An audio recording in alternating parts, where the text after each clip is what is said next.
Namaskar and a very warm welcome to this edition of Let's Talk Health. We bring you cardio queries today. I'm Nidhi Kumar and you're watching India Science. Well, India's cumulative COVID-19 vaccination coverage exceeds 183 crores and India reported 1,270 new COVID cases. More than 4.2 lakh of vaccine doses have been administered in the last 24 hours. And the recovery rate currently stands at 98.75%. As COVID-19 continues to surge across the globe, we have a lot of related queries on the go. People are speculating about health problems, and we get your queries on cardiology today. In this program, where we take your questions from Facebook and YouTube Live, we are joined today by the very well-known Dr. M.K. Das, consultant and interventional cardiologist at Kolkata. Namaskar and welcome to India Science, sir. Many thanks for joining us.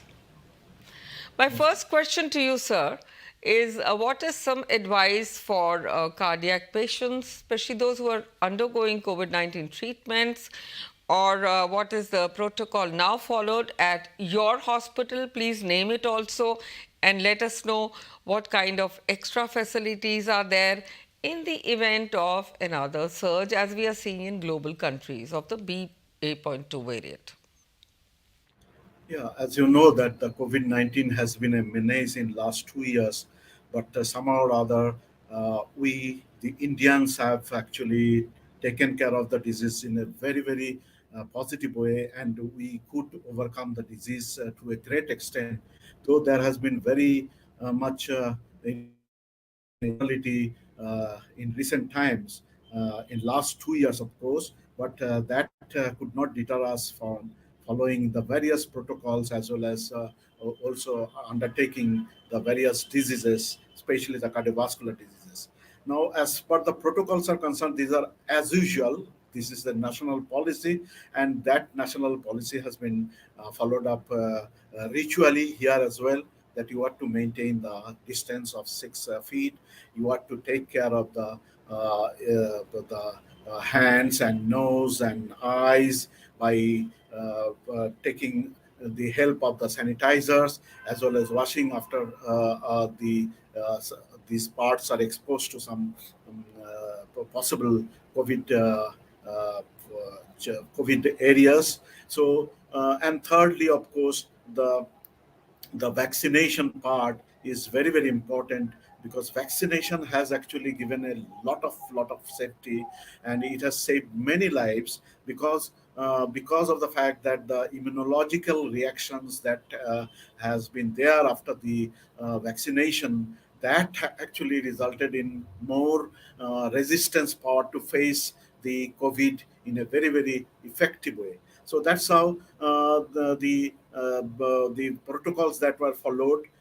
These were followed in our hospital as well. I am attached to the CK Birla group of hospitals in Kolkata, and there are two main hospitals. One is the CMRI, and the other is the BM Birla, and we have followed almost everything during the time of the examination of the patient. We maintained the distance. We did the sanitization effect. We put on the various other things like mask, then PPE kits. These PPE kits were put on almost throughout the whole 2 years. But during the time of procedure, like angiography or angioplasty or pacemaker implantation, which we do as interventional cardiologists, that time we were taking the PPE kit in the specific way that are recommended during the time of corona, and we followed up those. And also we asked everyone who are assisting us, like the nurses, the technicians, and also the assistants, all were asked to put on the same protocols, and they were also following. And of course, we were doing the tests of COVID-19 in all patients, 100% patients. And Only when they were negative, we took up them for active intervention or acute intervention. But when it was warranted that the patient will have to be intervened in a specific way, like acute angioplasty, we call it the primary PCI. That time, of course, we took the help of a separate, the cath lab, and that cath lab was using those kind of patients with COVID positive one, and of course they were sterilized from time to time. Apart from this, in our hospital, we our system actually arranged for a glass barrier when we were examining the patients. So there was a barrier also, so that either from us the patient is not getting the infection, and also from the patient we are not getting the infection. So these are some of the things which we are following, and that has given really very good results. And of course, there were protocols for the various interventions, which in course of time, if we get time, we will be discussing. And those during those protocol, the studies or investigations also, we followed the various other protocols for patients as well as for us. Yes, doctor. My next question to you is, how much is the burden of the cardiac diseases in India, and what are the risk factors of CVD? What is CVD? This is a question that we are being queried about. I think the first, I'll take up the second question first. The CVD, also known as cardiovascular disease. Now, it's a spectrum of diseases related to the heart and cardiovascular system. As you know, that the heart is the central pumping station, and from it there are various vessels which go to the different organs like lungs, then periphery, liver, kidneys, brains, everywhere. So if there are diseases in the heart, we call it the cardiac diseases. If there are diseases in the coronary artery, we call it coronary artery diseases. If there are diseases in the peripheral vascular disease, then we call it the peripheral vascular disease. So all these diseases together, whether it is peripheral vascular disease, coronary artery disease, brain disease in the form of stroke, then kidney disease in the form of chronic kidney disease, all these are put together and they are called actually cardiovascular disease. Now, in this cardiovascular disease, there are another group of illnesses which are also important, like cardiac failure. This cardiac failure is a very important disease because of the fact that it is surging like anything recently with the economic development and also the treatment of other cardiac diseases. The longevity is increasing. So the cardiac failure is the disease where the muscles of the heart are not being able to pump, or they are not being able to take up the blood. We call it relaxation failure or diastolic heart failure. So that also is included in the cardiovascular disease. And of course, there are other diseases in the form of arrhythmias, where there are irregular heartbeat, either in the form of high heart rate or in the form of low heart rate. The low heart rate is called bradycardia, and high heart rate is called tachycardia. So these tachyarrhythmias also sometimes are there, and they are to be taken care of. And last but not the least is the sudden cardiac death, which means there will be sudden catastrophic heart changes which will lead to death. And if it is if the cause of the heart stoppage is due to the heart only, and then we call it sudden cardiac death. And mind it, in the sudden cardiac death again, there can be revival if the patient is revived back, and then we call it resuscitated sudden cardiac death. Questions Resuscitated on that sudden. also. Yes, doctor. You spoke about irregular heartbeat. Let me ask you another question which is flashing now. What are blockbusters? What are blockbusters thrombotic for acute coronary thrombosis? And how does non-drug therapy, PTCA, is it helpful, sir? Yeah, this acute coronary syndrome is the blockade of the coronary artery, where the blockade is causing the less oxygen supply to the muscles. And this hypoxemia in the muscles actually may cause damage to the heart muscle. And if it is the total blockade, that is 100% blockade of the coronary artery, we call it acute heart attack or acute myocardial infarction. Now, if it is a partial block, then it will cause acute coronary syndrome in the form of non-STEMI or non-ST elevation myocardial infarction. And lastly, of course, there may not be any muscle damage, but there will be continuous pain in the heart, and that is known as unstable angina. Now, all these are together called acute coronary syndrome. Now, basically, there is the blockade of the coronary artery, and this coronary artery disease is taken care of either by drugs, we call it thrombolytic therapy or fibrinolytic therapy. And second part is the revascularization with interventions, which can be done by either PTCA or the coronary artery bypass graft. Now, so far the thrombolytic therapy is concerned, there are various drugs like streptokinase, which is very, very commonly used in the whole country because its cost is less. Apart from this, there is another drug known as tenecteplase, which is also being gradually being more and more used in different parts of the country, though it is a little bit costlier, but it is more specific. And third is of course TPA, which is also used in the uh, in the in the acute coronary syndrome setup, where the clots are blasted, they are broken by the thrombolytic agents, and thereby there is a chance that 70 to 80% of patients of acute coronary syndrome or acute heart attack may be salvaged with the drugs or blockbuster themselves if the The next question I may ask you now, Dr. Das. I think we've lost the audio for a while. Just give us a minute. The next question is on hypertension, diabetes as risk factor for causing CVD, and how can we perhaps overcome this? This question comes to us on YouTube from Ananya.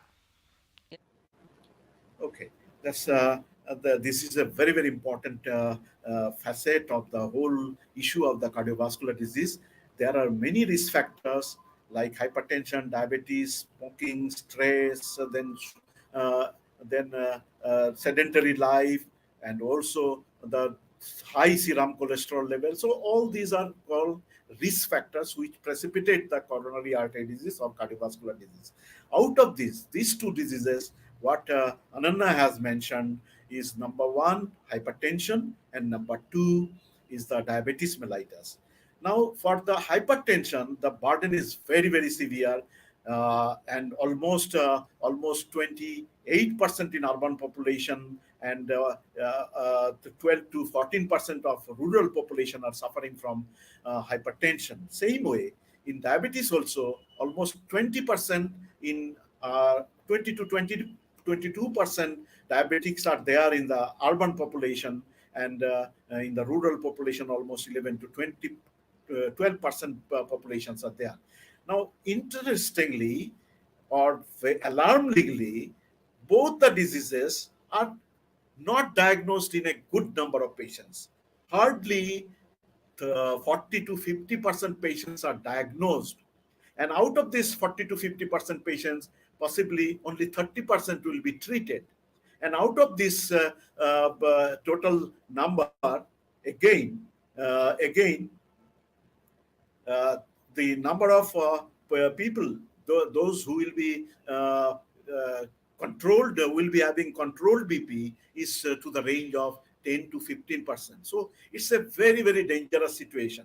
There are so many factors which are influencing this kind of data, especially the inertia on the part of the patients, inertia on the part of the doctors, inertia on the part of the administration or systemic failure. So all these are responsible for this kind of disease, but all of us will have to be very, very active so that we can actually take care of the hypertension and diabetes either alone or together, so that the complications in the form of various cardiovascular diseases do not happen. Now, there is a difference between the hypertension and the diabetes. The hypertension causes sort of more chance of developing the stroke, that is the vascular cerebrovascular disease, whereas the diabetes may cause the cardiac disease or coronary artery disease.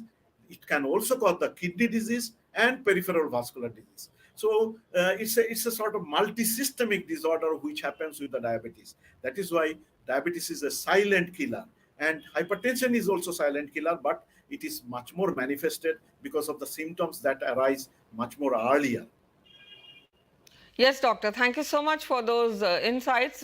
Next question comes again on YouTube from Nisha, calling from Bengal. She says, apart from coronary artery disease, which other cardiac diseases are ominous? Atrial fibrillation with stroke, rheumatic heart disease affecting the valves. What are the measures or pathways one should follow? Yeah, as I told you, with the hypertension, there can be stroke. Now, there are different kinds of strokes. One is the cerebral hemorrhage, second is the cerebral infarct, and third is, of course, the embolism. Now, in case of atrial fibrillation, which is a high heart rate problem, that is atrium, there are four chambers, two atria and two ventricles. If there is a very, very high rate formation to the range of 300 and plus, then all the impulses cannot travel down there. So there is a blockade, and there is a range of say 100 to 120 or 150 heart rate, and that condition we call as atrial fibrillation. Now, even if there is a heart rate of 120 to 150, in the atrium there will be rate of 300 plus, and that is causing a situation where there will be clot formation in the heart, and that clot formation can go to anywhere. If it goes to the brain, we call it stroke. If it goes to the kidney, we call it kidney stroke. If it goes to the limbs, we call it limb ischemia or limb infarction, also known as gangrene. This atrial fibrillation can also cause heart failure itself, heart failure where there is accumulation of water in the lungs and other parts of the body, and thereby the acute heart failure may be precipitated by the atrial fibrillation. So this is one. And stroke is, of course, as I told, that if it is an embolic phenomenon due to atrial fibrillation, then again block blaster or clot blaster can take care of the disease if the patient reaches the doctors or hospitals within 3 to 6 hours. And during the COVID time also, they were taken care of by these clot blasters. And if the facility for the angioplasty are not being possible. In case of the infarct, or where there is partial obstruction causing the damage of the brain cells and causing the stroke, then possibly the antiplatelet agents as well as the heparin or anticoagulant agents can take care of those. And of course, the control of the risk factors like diabetes and hypertension and other risk factors will have to be taken so that the patients can come back to normal life. Yes, doctor. Studies have been showing that a cytokine storm is a serious complication, especially seen in long COVID patients. Can you please explain what is this kind of a cytokine storm on heart? Yeah, very important question indeed. The cytokine storm is basically is a immunological reaction. Immunological reaction means there will be some responses of our body in the form of formation of immunoglobulins or some resistance system to any insult whatsoever, whether it is coming from outside or from our inside. Now, if it is from inside, we call it autoimmune disorder, and if it is from outside, we call it the immunological reaction or cytokine reaction, as it happened in COVID. Now, what happens? There are various cytokines, innumerable cytokines like IL-6, IL-7, thermonecrosis factor. Then amongst them again, there are several other parts. And all these cause the immunological reactions, means the body cells will fight with those antigens, and antibodies will fight amongst themselves and ultimately will cause the inflammatory reaction. Inflammatory reaction means there will be accumulation of again the various kind of cells like macrophage, then white cells, red cells, and platelets. All these will come up, and also there will be overstimulation of even those cells like leukocytes or even the macrophages, and this situation will be perpetuated. They'll be continuing one after one episode after another. This will continue, and thus the cytokine storm. This is called storm because storm does not stop after one episode. It occurs one after another, and that's why it is called cytokine storm, because one after another episode will be following, and that will perpetuate. Now, the consequence of this cytokine storm is that whenever there is inflammation, there is accumulation of water, like or serum, we call it, that causes actually edema in the cells. Now, this edema in the cells or tissue ultimately may be manifested in the form of, say, in case of heart, we call it the myocarditis. In case of the covering of the heart, we call it pericarditis. If it affects the valves, we call it the endocarditis. Similarly, in the peripheral vessels also, if they affect, we call it vasculitis. If they affect the kidneys, then we call it nephritis. So all these kinds of things happen during the cytokine storm. And in the lungs, which is a very sort of, you can call it the factory of the immunological bodies or immune bodies, and that's why it is maximally affected. Now, it can happen in the acute phase, which we got it during the 2020 and 21. Now, again, it can happen after some time. Say the patient got all right, patient got discharged, then after say 2 months or 3 months, those inflammatory reactions which has caused the fibrosis means thickening of the cells, they called they are also known as scars. These scars ultimately cause a very serious problem in the form of lack of contractility of the tissues, or even they can cause arrhythmias. So in the late phase, the or in the after 2 to 3 months, the patient might again come with various kind of heart failures. They might come with various kinds of arrhythmias, and even they may come with sudden cardiac death. Now, what I would like to again add one more factor, that is known as thrombosis, which I mentioned in a very subtle way, that platelets and red cells and all these come together in the inflammation reactions. And when inside the vessels these are coming and these are forming, we call them thrombosis. And that inflammation again can cause the dissection of the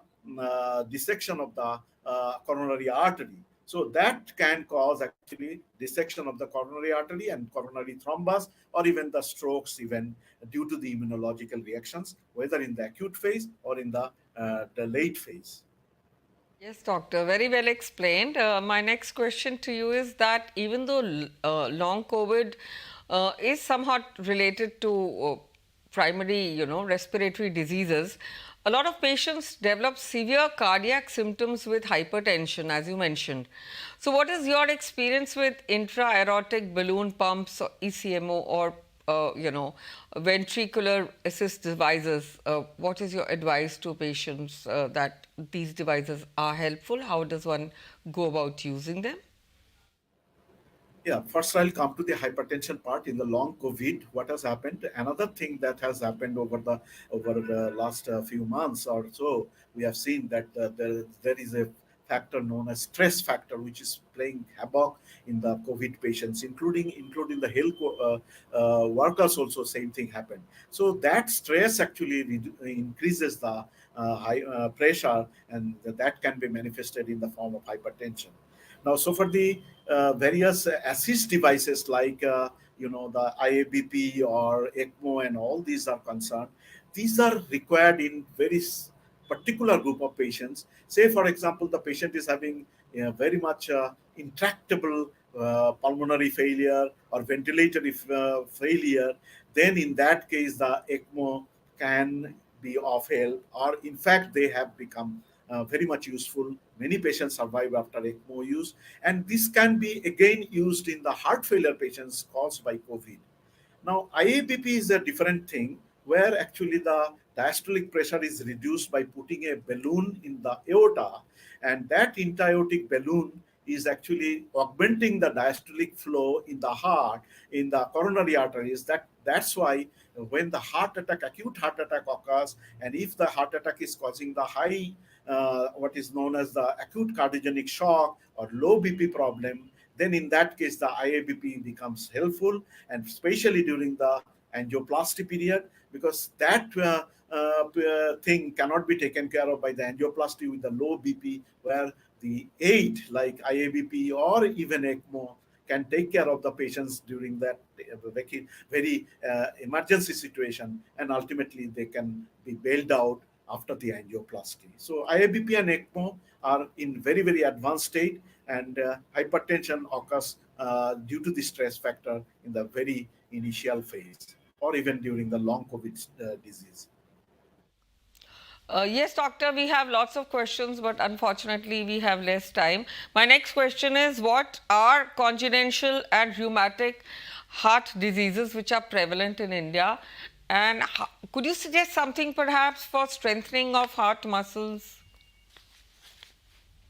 Okay, there are two sides. First, I'm going to the congenital and rheumatic heart. Rheumatic heart problem was a very great menace a few years back also, but somehow or other, with active participation of everyone, including the school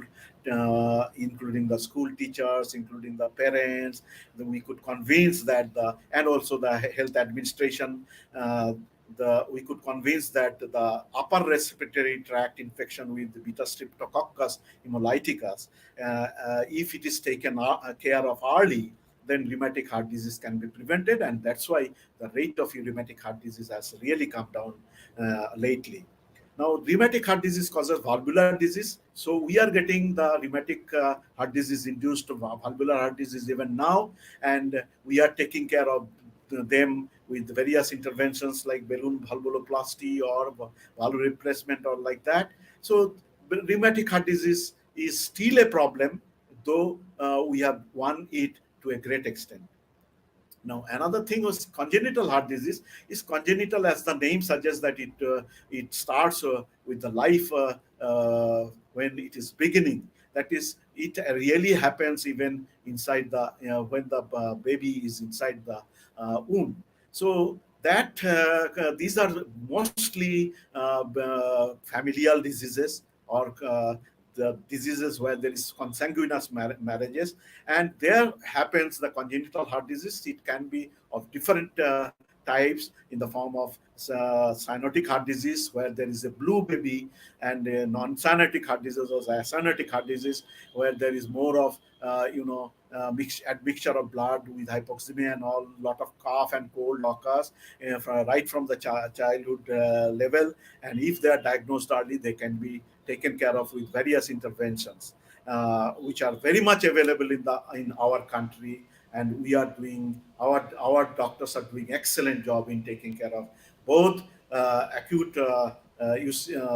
this congenital heart diseases in children, as well as congenital heart diseases who are presenting in the adulthood. Now, so for the strengthening of the muscles of the heart is concerned, I'll suggest that you'll have to take care of your risk factors, which I already discussed in the very beginning. That if you take care of the hypertension and diabetes, then if someone does not smoke or stop smoke, then if someone takes care of the extra salt not being taken in the food, and also he or she distresses, and also the serum cholesterol level is taken care of, then it will not lead to the coronary artery disease, which ultimately reduces the number of the cells in the form of death of the cells, and those dead cells cannot be revived. But definitely, if someone goes on doing exercises, the other cells will be taking care of the remaining part of the heart. And also, if the exercise is continued, then the other muscles which are non-cardiac muscles like chest muscles or hand muscles or leg muscles, then the cardiac efficiency will increase because of the fact that those muscles are taking care of the sort of the deficiency which are happening due to the cardiac muscle dysfunction. So basically, it is a holistic thing, holistic approach which will have to be applied for taking care of the heart muscles. But lastly, I'll say that if you have got a good mind, then the body will also be very good, and in that case, definitely your heart, which will be influenced by the other heart, that is mind. So that heart will take care of this heart as well, and your heart muscles and everything will be all right. Absolutely, doctor. And in the end, I'd like to thank you so much for joining us today and for sharing such insightful news with us on the latest developments and how we can take care of heart. I'd really like to thank you on behalf of India Science, and to all of you, thank you for sparing your time. Thank you, Dr. M.K. Das, for joining us and educating us. And with this is a wrap on this edition of Question Hour. We'll be back with you with more such insightful news next week, and bring you queries on gynecology next week. Until then, stay vaccinated, and that's the only way. Stay safe, keep the mask up. Thank you for watching India Science. Namaskar.